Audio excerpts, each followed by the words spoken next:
प्रथम स्कंध का प्रथमोध्याय।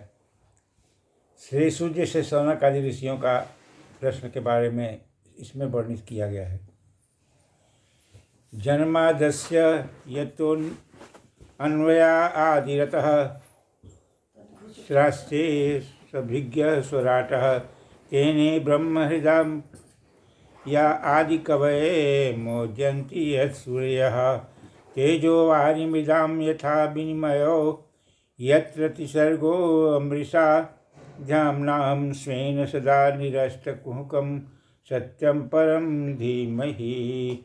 धर्म प्रोजित कैतवो अस्य अत्र परमो निर्मत सारणां सतां वेद्यं वास्तवमत्र वस्तु यदं तापत्रयोलोचनमूलं श्रीमद्भगवते महामुनिकृते किं वा परेरीश्वरः सद्यो हृदयवरुध्यते कृतिभिः सुरशोभिततत्क्षणातः निगमकल्पमेतरो गलितं फलं सुखमुखादमृतभ्यसंयुतं पिबत भागवतं रसामलयं मुहुर्मुहुः रसिका भुवि साधुकाः।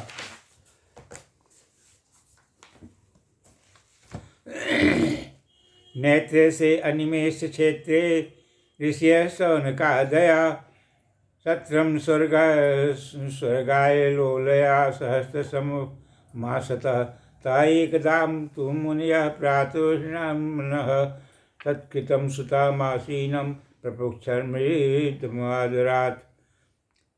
ऋषिवाच त्वया खलु पुराणानि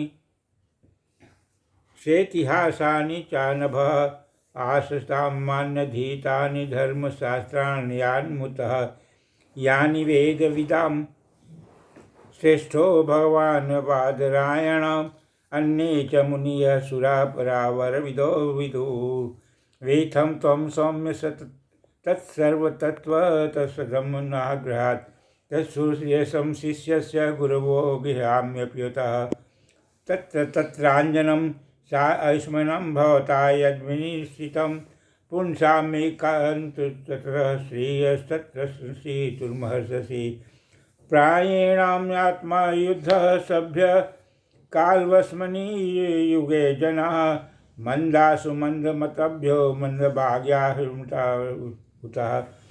भोरिणः भूतिकर्माणि श्रोतव्यानि विभागसः अत्र साधो अत्र यत्सारं समुद्रभृत्यं मनीषया ब्रूहि च यथाधानं सेनात्मा सम्प्रसिद्ध्यति श्रुतं जानासि भद्रं ते भगवान् सात्यव्रतं पति देववाक्यां वसुदेवस्य जातो यस्य चिकीर्षया तत्र सुसूर्माणानां हर्मणवर्णितं यस्यावतारो भूतानां क्षेमाय च भवाय च आपन्न संसितं घोरां यन्मा विभूषो गणन् तत्र सद्यो विमुच्येत्य यद्भिते स्वयं भयं यत्पादसंश्रया सुतः मुनया प्रणामायनां सहस्र पुनः स्पृष्टा स्वर्गाधर्म सेवया को वा भगवत वत्सल पुण्यश्लोके अकर्मणः शुद्धिकामो न ऋणीयाश्च कलिमलापहं तस्य कर्माण्युदारासि परिगीतानि सुरभिः ब्रूहि च श्रद्धायानां लीलयादपतः कला अस्थां तथापि हरेभिरुतारकथां शुभा लीलया विजेतः स्वरेमीश्वरं मीतगामया वनं चतुर्वितम्यायाम् उत्तम श्लोक विक्रमे यत्क्षणुव्रतामृषज्ञानं स्वादु पदे पदे कृतवान् सह रामेण केशवः अतिमर्त्यान् भगवान् गूढः कपटमानुषः कलिमागतमागाया क्षेत्रे अस्मिन् वैष्णवे वयम् आसीना दीर्घसत्रेण कथायां सक्षणा हरे तम न संदर्शितो यात्रा ध्यात्रा तुस्तरं निष्ठिर्षसां कलिसत्वरं पुंसं कर्णधारं इच्छां इवार्णवं ब्रूहि योगेश्वर कृष्णे ब्रह्मणे धर्म वर्मणि तथाम काष्ठामुपैति धर्मम कम शरणम गतः। जिससे इस जगत की सृष्टि, स्थिति और प्रलय होते हैं, क्योंकि यह सभी सद्रूप पदार्थों से अनुगत हैं और असत पदार्थों से अलग हैं। जड़ नहीं चेतन है, परतंत्र नहीं स्वयं प्रकाश है। जो ब्रह्मा अथवा हिरण्य गर्भ नहीं, प्रत्युत उन्हें अपने संकल्प से ही जिससे उस वेद ज्ञान का दान किया है, जिसके संबंध में बड़े बड़े विद्वान भी मोहित हो जाते हैं। जैसे तेजों में सूर्य रश्मियों से जल का, जल में स्थल का और स्थल में जल का भ्रम होता है, वैसे ही जिसमें यह त्रिगुणमयी जागृत स्वप्न सुसुप्ति रूपा सृष्टि मिथ्या होने पर भी अधिष्ठान सत्ता से सत्यव्रत प्रतीत हो रही है, उस अपनी स्वयं प्रकाश ज्योति से सर्वदा और सर्वदा समर्थ है माया है। माया कार्य से पूर्णतः मुक्त रहने वाले परम सत्य रूप परमात्मा हम ध्यान करते हैं। महामुनि व्यासदेव के द्वारा निर्मित इस श्रीमद्भागवत महापुराण में मोक्ष पर्यंत फल की कामना से रहित परम धर्म का निरूपण हुआ है। इससे शुद्धांतःकरण सत्पुरुषों को जानने योग्य उस वास्तविक वस्तु परमात्मा का निरूपण हुआ है, जो तीनों तापों का जड़ से नाश करती है और परम कल्याण देने वाली है। अब और किसी साधन या शास्त्र से क्या प्रयोजन? जिस समय भी सुकृति पुरुष इसके श्रवण की इच्छा करते हैं, ईश्वर उसी समय अविलंब उनके हृदय में आकर बंदी बन जाते हैं। इसके मर्मज्ञ भक्तजन, यह श्रीमद्भागवत वेद रूप का वृक्ष पका हुआ फल है। श्री सुखदेव रूप तोते के मुख का संबंध हो जाने से यह परमानंदमयी सुधा से परिपूर्ण हो गई है। इस फल में छिलका, गुठली आदि त्याज अंश तनिक भी नहीं है। यह मूर्तिमान रस है। जब तक शरीर में चेतना रहे तब तक इस दिव्य भगवत रस का निरंतर बार बार पान करते रहें। यह पृथ्वी पर भी सुलभ है। एक बार विष्णु भगवान एवं देवताओं के परम पुण्यमय क्षेत्र नैमिषारण्य में शौनक आदि ऋषियों ने भगवत प्राप्त की इच्छा से सहस्र वर्षों में पूरे होने वाले एक महान यज्ञ का अनुष्ठान किया। एक दिन जब लोगों ने प्रातःकालीन अग्निहोत्र आदि नित्य क्रियाओं से निवृत्त होकर के सूर्य जी का पूजन किया और उन्हें ऊंचे आसन पर बैठाकर बड़े आदर से यह प्रश्न किया। ऋषियों ने पूछा कि सूर्य जी, आप निष्पाप हैं। आपने समस्त इतिहास, पुराण और धर्मशास्त्रों का विधिपूर्वक अध्ययन किया तथा उनकी भलीभांति व्याख्या भी की है। वेद वेताओं से यह श्रेष्ठ भगवान वादरायण ने एवं भगवान के सगुण निर्गुण रूप से जानने वाले दूसरे मुनियों ने जो कुछ जाना है, उन्हें जिन विषयों का ज्ञान है वह सब आप वास्तविक रूप में जानते हैं। आपका हृदय बड़ा ही सरल है और शुद्ध है। इसी से आप उनकी कृपा और अनुग्रह के पात्र हैं। गुरुजन अपने प्रेमी शिष्य को गुप्त से गुप्त बात भी बता दिया करते हैं। आयुष्मान, आप कृपा करके यह बतावें कि इन सब शास्त्रों, पुराणों और गुरुजनों के उपदेशों से कलयुग में जीवों के परम कल्याण का सहज साधन आपने क्या निश्चय किया है। आप संत समाज के भूषण हैं। इस कलयुग में प्राय लोगों की आयु कम हो जाती है। साधन करने से लोगों की रुचि और प्रवृत्ति भी नहीं है। लोग आलसी हो गए हैं। उनका भाग्य तो मंद है ही, समझ भी थोड़ी ही है। इसके साथ ही वे नाना प्रकार की भिन्न बाधाओं से घिरे हुए रहते हैं। शास्त्र भी बहुत से हैं, परंतु उनमें एक निश्चित साधन का नहीं, अनेक प्रकार के कर्मों का वर्णन है। साथ ही वे इतने बड़े हैं कि उनका एक अंश सुनना भी कठिन होता है। आप परोपकारी हैं अपनी बुद्धि से उनका सार निकाल करके प्राणियों के परम कल्याण के लिए हम श्रद्धालुओं को सुनाइए, जिससे हमारा अंतःकरण की शुद्धि प्राप्त हो सके। प्यारे सूत जी, आपका कल्याण हो। आप तो जानते ही हैं कि यदुवंशियों के रक्षक भक्तवत्सल भगवान श्री कृष्ण वसुदेव की धर्मपत्नी देवकी के गर्भ से क्या करने की इच्छा से अवतीर्ण हुए थे, हम उसे सुनना चाहते हैं। आप कृपा करके हमारे लिए उनका वर्णन कीजिए, क्योंकि भगवान का अवतार जीवों के परम कल्याण और उनकी भगवत प्रेममयी समृद्धि के लिए ही होता है। यह जीव जन्म मृत्यु के घोर चक्र में पड़ा हुआ है। इन स्थितियों में भी यदि यह कभी भगवान के मंगलमय नाम का उच्चारण कर लें तो उसी क्षण उनसे मुक्त हो जाए, क्योंकि स्वयं भी भगवान से डरता रहता है। सूत जी परम विरक्त और परम शांत मुनिजन भगवान के श्री चरणों की शरण में रहते हैं, अतएव उनके स्पर्श मात्र से संसार के जीव तुरंत पवित्र हो जाते हैं। इधर गंगा जी के जल का बहुत दिनों तक सेवन किया जाए तब कहीं पवित्रता प्राप्त होती है। ऐसे पुण्यात्मा भक्त जिनकी लीलाओं का गान करते रहते हैं, उन भगवान का कलिमलहारी पवित्र यश भला आत्मशुद्धि की इच्छा वाला ऐसा कौन मनुष्य होगा जो श्रवण न कर सके। वे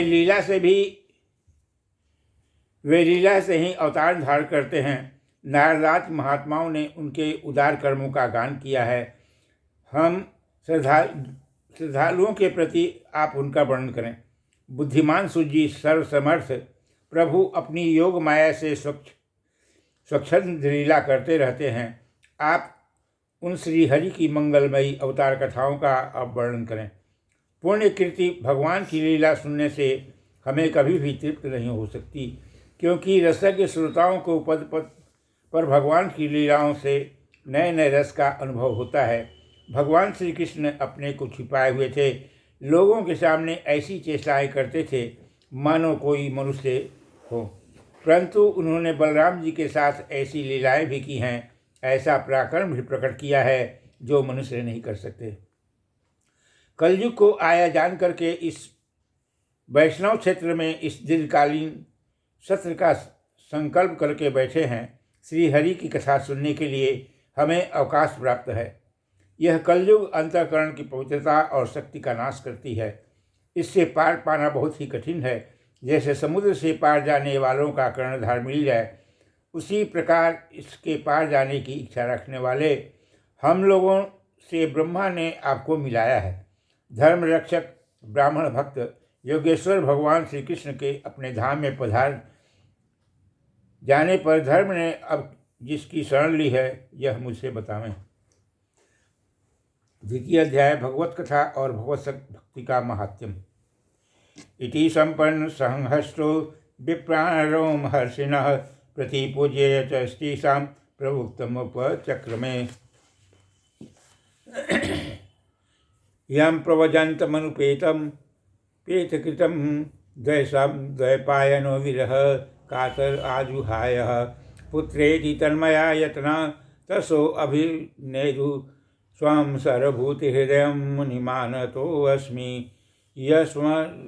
स्वानुभावमखिलं श्रुतिसारमेकः मध्यात्मधिमतिविरिसां तमोऽन्धकं संसारिणां करुणा अप्यानां पुराणगृहं तं व्याससुमनं सुनमुपायामि गुरुं मुनीनां। नारायणं नमस्कृत्यं नरं चैव नरोत्तमं देवी सरस्वती व्यासं ततो जयमुदीरयेत्।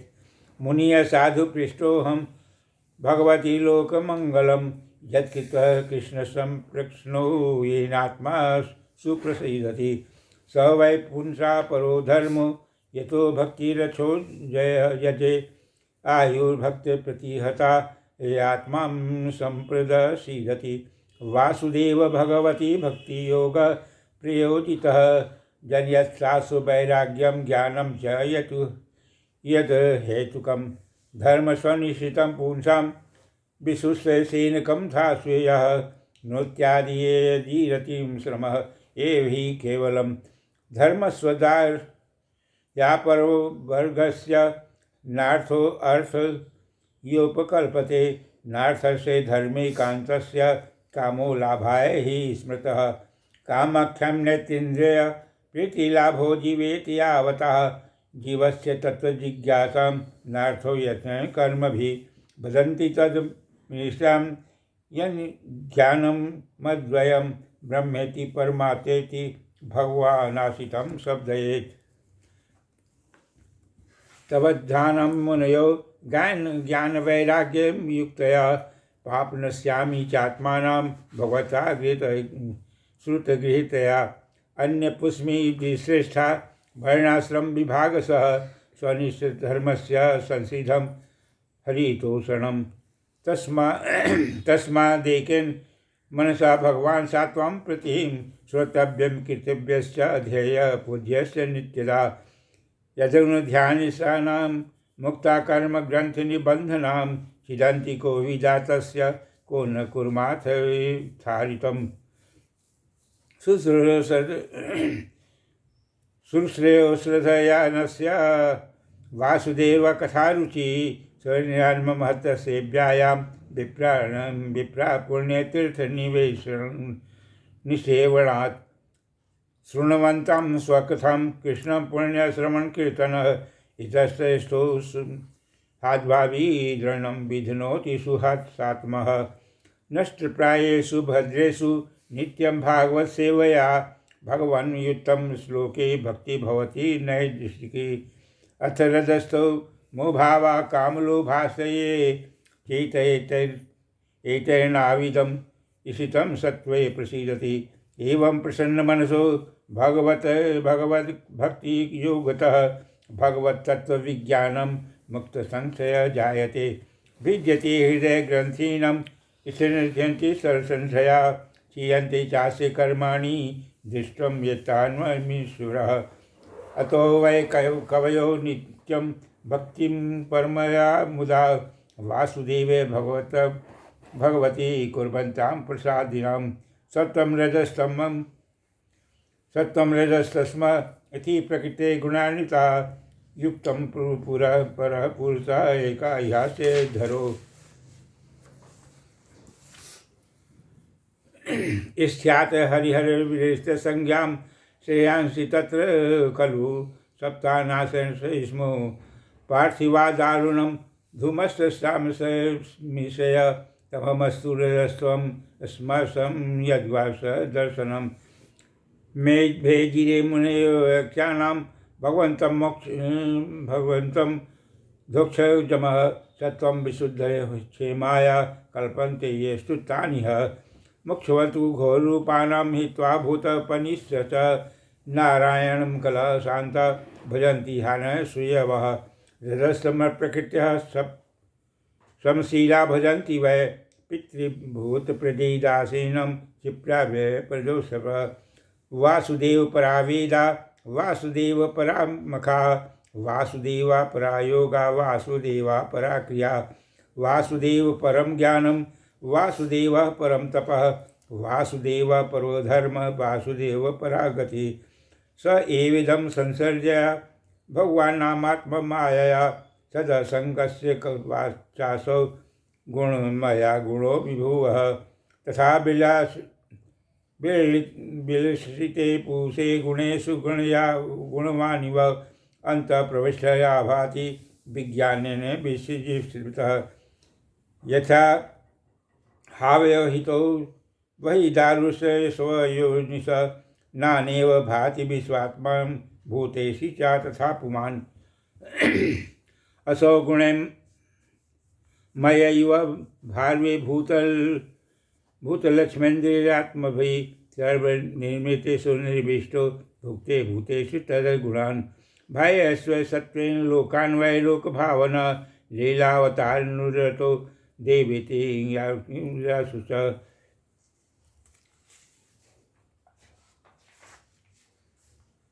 श्री व्यास जी कहते हैं, सौनक आदि ब्रह्मवादी ऋषियों के प्रश्न सुनकर के रोमहर्षण के पुत्र उग्रश्रवा को बड़ा ही आनंद प्राप्त होता है।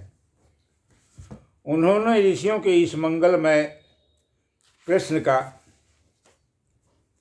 अभिनंदन करके कहना प्रारंभ किया। सूत जी कहते हैं कि जिस समय श्री सुखदेव जी का यज्ञोपवीत संस्कार भी नहीं हुआ था, सूत्रालौकिक वैदिक कर्मों के अनुष्ठान का अवसर भी नहीं प्राप्त हुआ, उन्हें अकेले ही संन्यास लेने के उद्देश्य से जाते देख करके उनके पिता व्यास जी को विरह से कातर होकर पुकारने लगे कि बेटा बेटा। उस समय तन्मय होने के कारण सुखदेव जी की ओर से वृक्षों ने उत्तर दिया, ऐसे सबके हृदय में विराजमान श्री सुखदेव जी मुनि को मैं नमस्कार करता हूँ। यह श्रीमद्भागवत अत्यंत गोपनीय रहस्यात्मक पुराण है। यह भगवत रूप का अनुभव कराने वाला और समस्त वेदों का सार है। संसार में फंसे हुए जो लोग इस घोर अंधकार से पार जाना चाहते हैं, उनके लिए आध्यात्मिक तत्वों को प्रकाशित कराने वाला यह एक अद्वितीय दीपक है। वास्तव में उन्हीं पर करुणा करके बड़े बड़े मुनियों के आचार्य श्री सुखदेव जी ने इसका वर्णन किया। मैं उनकी शरण ग्रहण करता हूँ। मनुष्यों में सर्वश्रेष्ठ भगवान के अवतार नर नारायण ऋषियों को, सरस्वती देवी को और श्री व्यास जी को नमस्कार करके तब संसार और अंतःकरण के समस्त विकारों पर विजय प्राप्त कराने वाले इस श्रीमद्भागवत महापुराण का पाठ करना चाहिए। ऋषियों, आपने संपूर्ण विश्व के कल्याण के लिए यह बहुत ही सुंदर प्रश्न किया है, क्योंकि यह प्रश्न श्री कृष्ण के संबंध में है और इससे भलीभांति आत्मशुद्धि हो जाती है।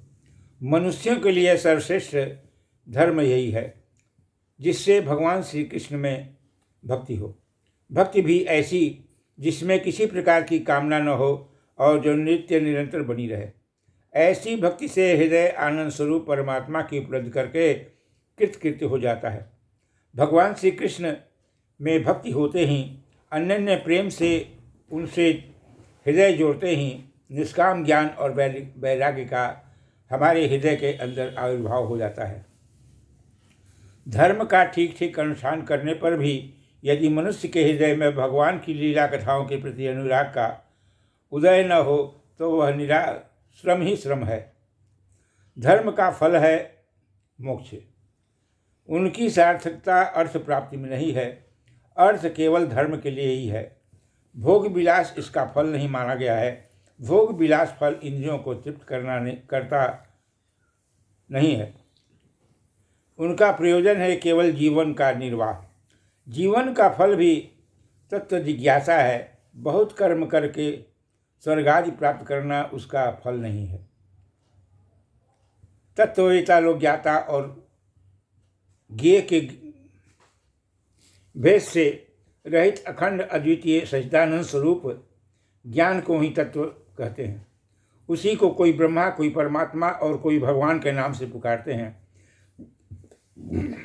श्रद्धालु मुनिजन भागवत श्रवण से प्राप्त ज्ञान वैराग्य युक्त भक्ति से उस अपने हृदय में उस परमात्मा स्वरूप परमात्मा का अनुभव करते हैं। शौनकादि ऋषियों यही कारण है कि अपने अपने वर्ण तथा आश्रम के अनुसार मनुष्य जो धर्म का अनुष्ठान करते हैं उसकी पूर्ण सिद्धि इसी में है कि हमारे ऊपर भगवान प्रसन्न हो। इसलिए एकाग्र मन से भगवत वत्सल भगवान का ही नित्य निरंतर श्रवण, कीर्तन, ध्यान और आराधन करनी चाहिए। कर्मों की गांठ बड़ी कड़ी होती है। विचारवान पुरुष भगवान के चिंतन की तलवार से उस गांठ को काटते हैं। तब भला ऐसा कौन मनुष्य होगा जो भगवान की लीला कथा में प्रेम न करे। शौनक आदि ऋषियों पवित्र तीर्थों का सेवन करने से महत सेवा, तदनंतर श्रवण की इच्छा, फिर श्रद्धा, तत्पश्चात भगवान कथा में रुचि होती है। भगवान श्री कृष्ण के यश का श्रवण और कीर्तन दोनों पवित्र करने वाले होते हैं। वे अपनी कथा सुनाने वालों के हृदय में आकर स्थित होते हैं और उनकी अशुभ वासनाओं को नष्ट करते हैं, क्योंकि वे संतों के नित्य सुहृदय हैं। जब श्री भगवत कथा अथवा भगवत भक्तों के निरंतर सेवन से अशुभ वासनाएं नष्ट हो जाती हैं, तब पवित्र कृत्य भगवान श्री कृष्ण के प्रति अस्थायी प्रेम की प्राप्ति होती है। रजोगुण और तमोगुण के भाव काम और लोभादि शांत होते हैं और चित्त इनसे रहित होकर के सत्व गुण में स्थित और निर्मल हो जाता है। इस प्रकार भगवान की प्रेममयी भक्ति से जब संसार की समस्त आसक्तियाँ मिट जाती हैं, हृदय आनंद से भर जाता है, तब भगवान के तत्व का अनुभव अपने आप हो जाता है। हृदय में आत्मस्वरूप भगवान का साक्षात्कार होते ही हृदय की ग्रंथि टूट जाती है, सारे संदेह मिट जाते हैं, कर्म बंधन नष्ट हो जाता है। इसी से श्री बुद्धिमान लोग नित्य निरंतर बड़े आनंद से भगवान श्री कृष्ण के प्रति प्रेम भक्ति को प्रकट करते हैं, जिससे आत्मा प्रसाद की प्राप्ति होती है। प्रकृति के 3 गुण हैं, सत्व, रज और तम। इनको स्वीकार करके इस संसार की स्थिति, उत्पत्ति और प्रलय के लिए एक अद्वितीय परमात्मा ही विष्णु, ब्रह्मा और रुद्र ये 3 नाम ग्रहण करते हैं। फिर भी मनुष्यों का परम कल्याण हो, सत्वगुण स्वीकार करने वाले श्री हरि ही होता है। जैसे पृथ्वी के विकार लकड़ी की अपेक्षा धुआं श्रेष्ठ है, उसमें भी श्रेष्ठ है अग्नि, क्योंकि वेदों के यज्ञ याज्ञादि के द्वारा अग्नि सद्गति देने वाला है। वैसे ही तमोगुण से रजोगुण श्रेष्ठ है और रजोगुण से भी सत्व गुण श्रेष्ठ है, क्योंकि यह भगवान का दर्शन कराने वाला है। प्राचीन युग में महात्मा लोग अपने कल्याण के लिए विशुद्ध सत्वमय भगवान विष्णु की ही आराधना करते हैं। अब भी जो लोग उनका अनुसरण करते हैं वे उन्हीं के समान कल्याण भाजन होते हैं। जो लोग इस संसार सागर से पार जाना चाहते हैं वे यद्यपि किसी की निंदा तो नहीं करते, न किसी में दोष ही देख सकते हैं, फिर भी घोर रूप वाले तमोगुण, रजोगुण और भैरवादि भूतपतियों की उपासना न करके सत्वगुणी विष्णु भगवान और उनका अंश कला स्वरूपों का ही भजन करते रहते हैं। परंतु जिनका स्वभाव रजोगुणी अथवा तमोगुणी है वे धन और ऐश्वर्य, संतान की कामना से भूत, पितर और प्रजापतियों की उपासना करते हैं, क्योंकि इन लोगों का स्वभाव भूतादि से मिलता जुलता होता है। वेदों का अर्थ है श्री कृष्ण में ही है। यज्ञों के उद्देश्य श्री कृष्ण का ही है। योग श्री कृष्ण के लिए ही किया जाता है और समस्त कर्मों की परिसमाप्ति भी श्री कृष्ण में ही है। ज्ञान से ब्रह्म स्वरूप श्री कृष्ण की ही प्राप्ति होती है। तपस्या श्री कृष्ण की प्रसन्नता के लिए की जाती है। श्री कृष्ण के लिए ही धर्मों का अनुष्ठान होता है और सब गतियाँ श्री कृष्ण में ही समा जाती हैं। यद्यप भगवान श्री कृष्ण प्रकृति और उसके गुणों से अतीत हैं, फिर भी अपनी गुणमयी माया से जो प्रपंच की दृष्टि से ही है और तत्व की दृष्टि से नहीं, उन्होंने ही सर्ग के आदि में इस संसार की रचना की थी। वे सत्व, रज और तम 3 गुणों अपनी माया के विलास हैं। इनके भीतर रहकर भगवान इनसे युक्त सरीखे मालूम पड़ते हैं। वास्तव में तो वे परिपूर्ण विज्ञान आनंद घन हैं। अग्नि तो वस्तुतः एक ही है, परंतु जब वह अनेक प्रकार की लकड़ियों में प्रकट होती है तब अनेक सी मालूम पड़ती है।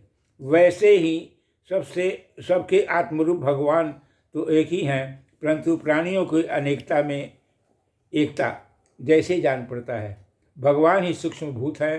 तन्मात्रा, इंद्रिय और अंतःकरण आदि के गुणों के विकारभूत भावों के द्वारा नाना प्रकार की योनियों का निर्माण करते हैं और उनमें भिन्न भिन्न जीवों के रूप में प्रवेश करके उन योनियों के अनुरूप विषयों का उपभोग करते रहते हैं।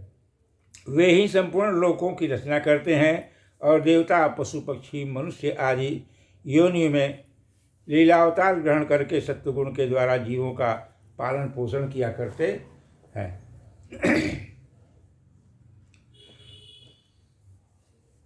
तृतीय अध्याय भगवान के अवतारों का वर्णन। जगृहे पौरुषम रूपम भगवान महादिभ्य संभूतम षोडश कलमादौ लोक शशि मृक्षया यस्याम शयनास योग निद्रा विनमतः नाभेद्याम्बुजादाशीषा विषभुषुजां पति यस्याभय संस्थानं कल्पितो लोक विस्तरः तंगे भगवतो रूपम विशुद्धम सत्वम ऊर्जितम पश्यन्त यदो रूपम भ्रक्षुषा सहस्रपादोरुभुजाननम अद्भुतम सहस्रभूर्णम श्रवणां क्षीणनासिकां सहस्रमौलैव अम्बरसं कुण्डलोलयत ईतासानाम् अवताराणां निधानां बीजमव्ययः यस्याशान्तेन सृजयन्ते देवासे नारदया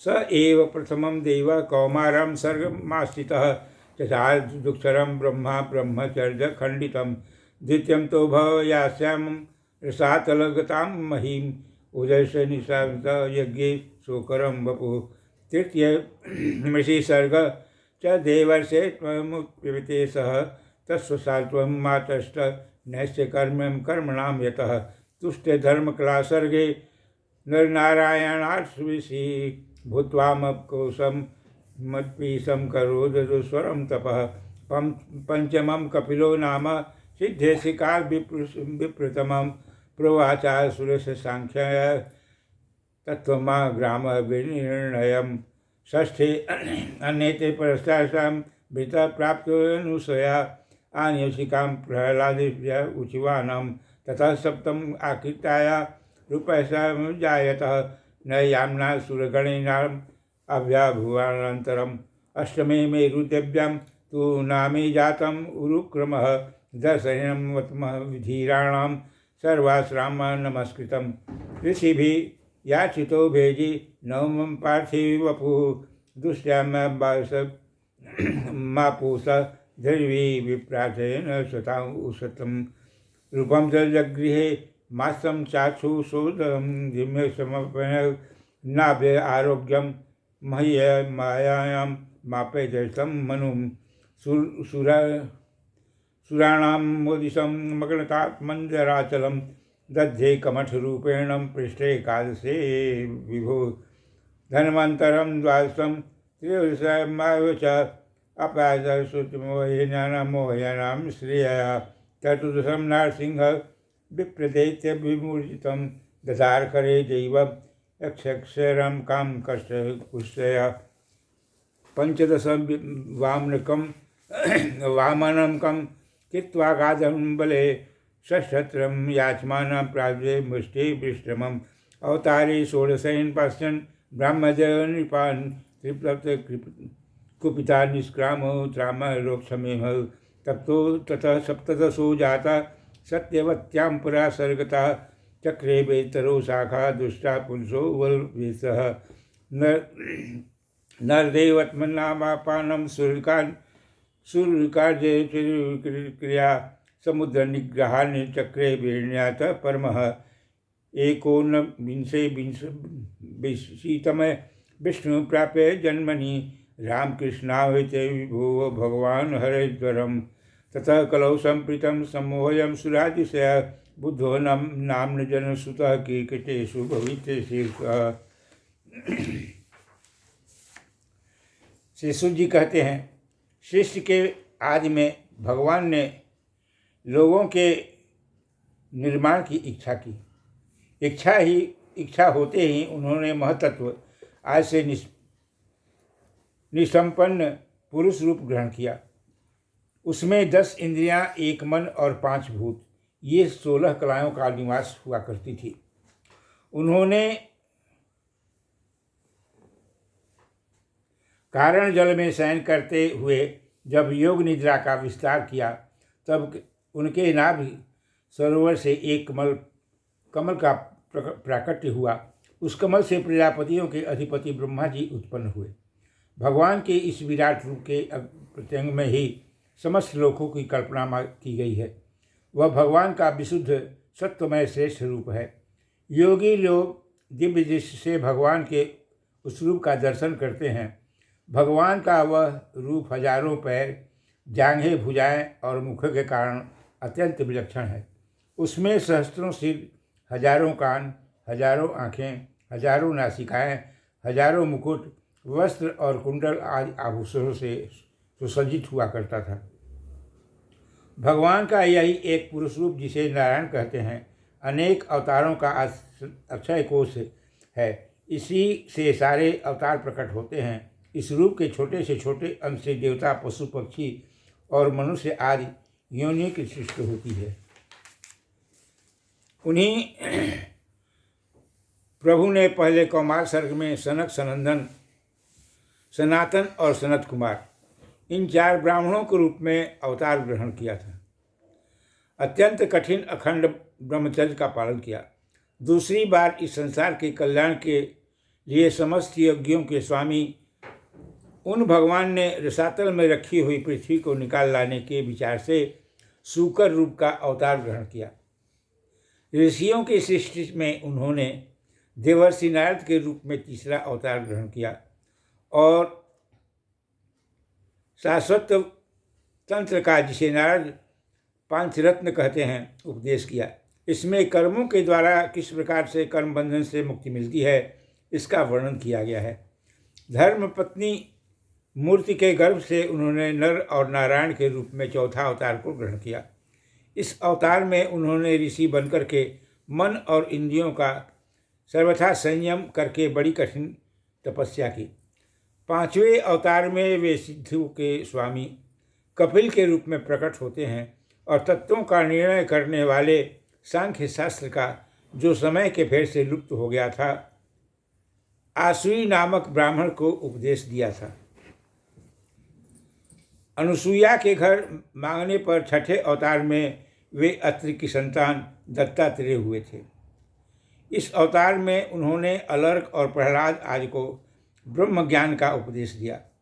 7वीं बार रुचि प्रजापति की आकुत नामक पत्नी से यज्ञ के रूप में उन्होंने अवतार ग्रहण किया और उनसे पुत्र याम और देवताओं के साथ स्वयंभू मनवंतर की रक्षा की। राजा नाभ की पत्नी मेरु देवी के गर्भ से ऋषभदेव के रूप में भगवान ने 8वां अवतार ग्रहण किया। इस रूप में उन्होंने परमहंसों का वह मार्ग, जो सभी आश्रमियों के लिए वंदनीय है, दिखलाया। ऋषियों की प्रार्थना से 9वीं बार वे राजा पृथु के रूप में अवतीर्ण हुए।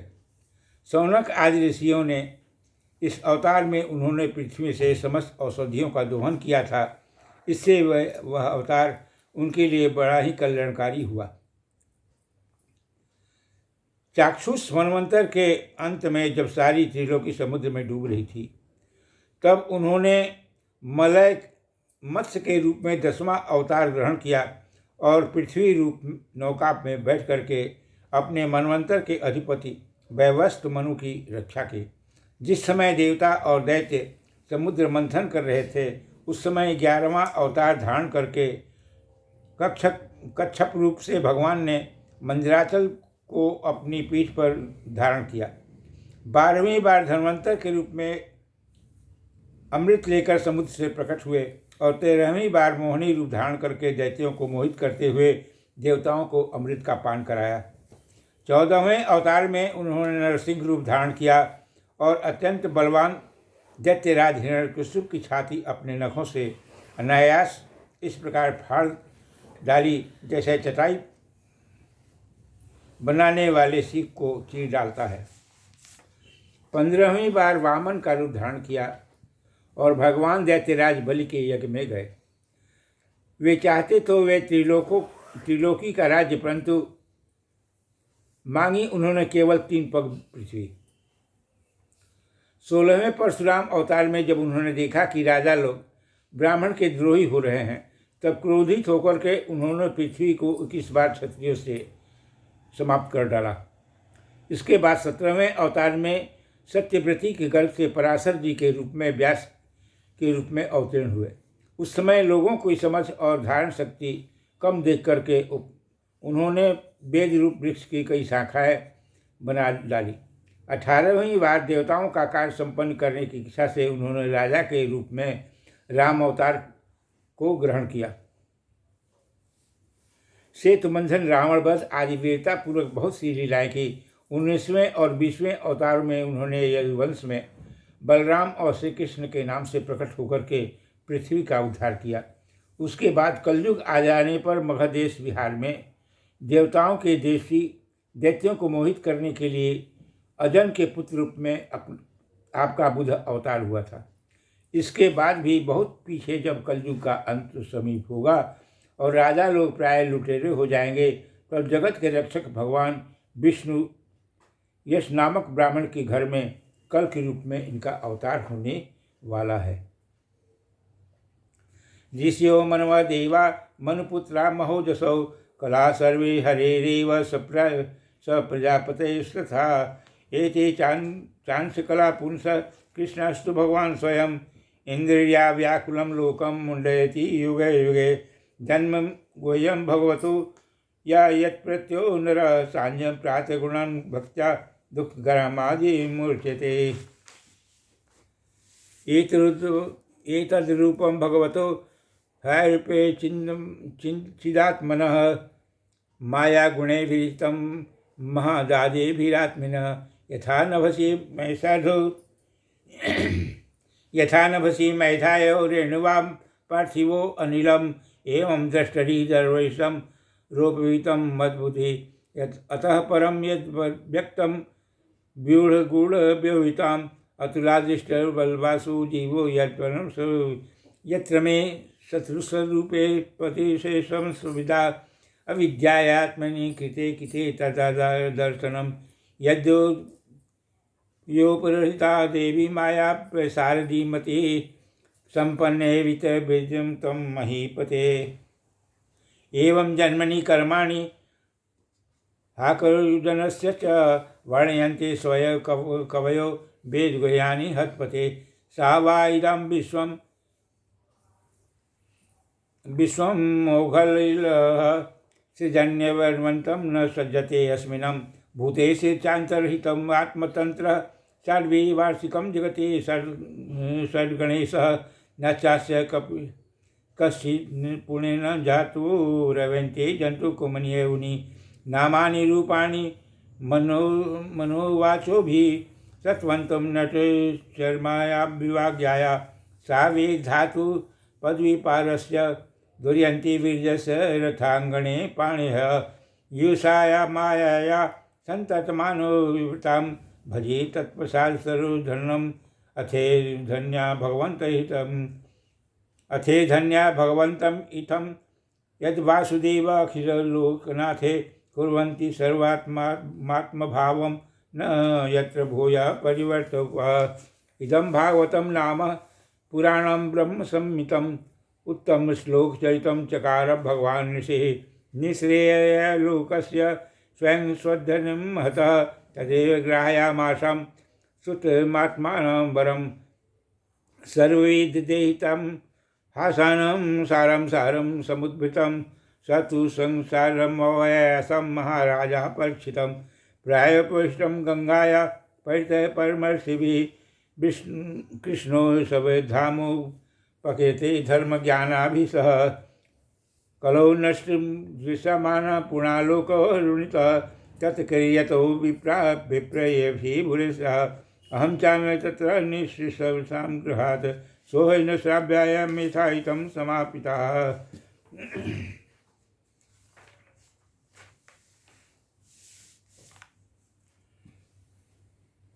शौनक आदि ऋषियों जैसे अगाध सरोवर के हजारों छोटे छोटे नाले निकलते हैं, वैसे ही सत्यनिधि भगवान श्री हरि के असंख्य अवतार हुआ करते हैं। ऋषि, मनु, देवता, प्रजापति, मनुपुत्र और जितने भी महान शक्तिशाली हैं, वे सबके सब भगवान के ही अंश अवतार हैं। वे सब भगवान के अंश अवतार अथवा कला अवतार हैं, परंतु भगवान श्री कृष्ण तो स्वयं भगवान ही अवतारी ही हैं। जब लोग दैत्यों के अत्याचार से व्याकुल होते हैं, तब युग युग में अनेक रूप धारण करके भगवान उनकी रक्षा करते हैं। भगवान के दिव्य जन्मों की यह कथा अत्यंत गोपनीय है, रहस्यमयी है। जो मनुष्य एकाग्रचित्त से नियम पूर्वक सांझकाल और प्रातःकाल प्रेम से इसका पाठ करता है, वह सब दुखों से छुटकारा प्राप्त करता है। प्राकृत स्वरूप रहित चिन्मय भगवान का जो यह स्थूल जगदाकार रूप है, वह उनकी माया के सहस्त्रादि गुणों से भगवान में ही कल्पित है। जैसे बादल वायु के आश्रय में रहते हैं और धूपासना धूप में होता है, परंतु अल्पबुद्धि मनुष्य बादलों का आकाश में और भूसरपने का वायु में प्रयोग आरोप करते हैं। वैसे ही अविवेकी पुरुष सबके साक्षी आत्मा में स्थूल दृश्य रूप जगत का आरोप है। इस स्थूल रूप से परे भगवान का एक सूक्ष्म अव्यक्त रूप है। वे न तो स्थूल की तरह आकाशादि गुणों वाला है और न देखते ही सुनने में ही आ सकता है। वही सूक्ष्म शरीर है। आत्मा का आरोप या प्रवेश होने से यही जीव कहलाता है। इसी का बार बार जन्म होता है। उपयुक्त सूक्ष्म और स्थूल शरीर अविद्या में ही आत्मा में आरोपित है। जिस अवस्था में आत्मस्वरूप के ज्ञान से यह आरोप दूर हो जाता है, उसी समय ब्रह्म का साक्षात्कार होता है। तत्वज्ञानी लोग जानते हैं कि जिस समय यह बुद्धि रूपा परमेश्वर की माया निवृत्त होती है, उस समय परमानंद रूप हो जाता है और अपनी स्वरूप महिमा से प्रतिष्ठित होता है। वास्तव में जिनके जन्म और नहीं है और कर्म भी नहीं है, उन हृदयेश्वर भगवान के अप्राकृतिक जन्म और कर्मों का तत्वज्ञानी लोग इसी प्रकार वर्णन करते हैं, क्योंकि उनके जन्म और कर्म के वेदों के अत्यंत गोपनीय रहस्य हैं। भगवान की लीला अमोघ है। वे लीला में ही संसार का सृजन, पालन और संहार करते हैं, किंतु इसमें आसक्त नहीं होते। प्राणियों के अंतःकरण में छिपे रह करके ज्ञानेंद्रिय और मन के नियंता के रूप में इनके विषयों को ग्रहण करते हैं, परंतु उनसे अलग नहीं रहते। वे परम स्वरूप हैं। ये विषय कभी उन्हें लिख नहीं कर सकते। जैसे अनजान मनुष्य जादूगर अथवा नट के संकल्प और वचनों से करामत को नहीं समझ पाता, वैसे ही अपने संकल्प और वेदवाणी के द्वारा भगवान के प्रकट किए हुए इन नाना नाम और रूपों से तथा उनकी लीलाओं को कुबुद्धि और जीव बहुत ही तर्क युक्ति से के द्वारा नहीं पहचान सकते। चक्रपाणी भगवान की शक्ति और प्रकार अनंत है, उनमें कोई था नहीं पा सकता। ये सारे जगत के निर्माण होने पर भी उससे सर्वथा दूर हैं। इसके स्वरूप को अथवा उनकी लीला के रहस्य को नहीं जान पाता। जो नित्य निरंतर निष्कपट भाव से उनके चरण कमलों में दिव्य ग्रंथ का सेवन करता है, सेवा भाव से उनके चरणों का चिंतन करता रहता है।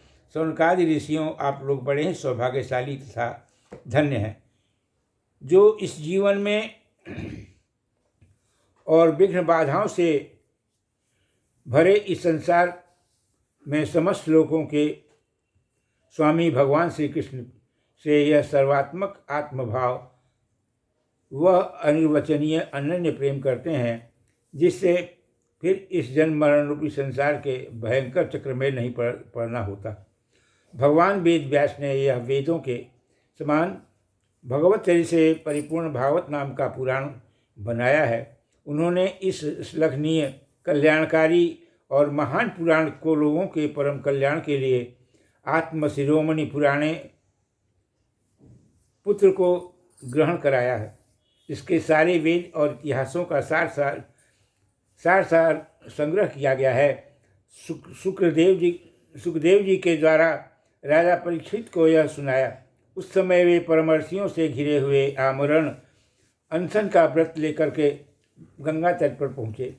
भगवान श्री कृष्ण जब धर्म, ज्ञान आदि के द्वारा अपने परम धाम को पधारे, तब इस कलयुग में जो लोग अज्ञान रूपी अंधकार में बंधे रहे, उनके लिए यह पुराण रूपी सूर्य इस समय प्रकट हुआ है। शौनक आदि ऋषियों उस महातेजस्वी श्री सुखदेव जी महाराज यहाँ पुराण की कथा कह रहे हैं, तब मैं भी यहाँ बैठा था। वही मैंने उनकी कृपा पूर्ण अनुमति से इनका अध्ययन किया। मेरा जैसा अध्ययन है और मेरी बुद्धि को ने जिस प्रकार इसको ग्रहण किया है, उसी के अनुसार मैं इसे आप लोगों को सुनाऊंगा। श्री कृष्ण गोविंद हरे मुरारे, हे नाथ नारायण वासुदेव। श्री कृष्ण गोविंद हरे मुरारे, हे नाथ नारायण वासुदेव। श्री कृष्ण गोविंद हरे मुरारे, हे नाथ नारायण वासुदेव। श्री कृष्ण गोविंद हरे मुरारे, हे नाथ नारायण वासुदेव। श्री कृष्ण गोविंद हरे मुरारे, हे नाथ नारायण वासुदेव। बस करना।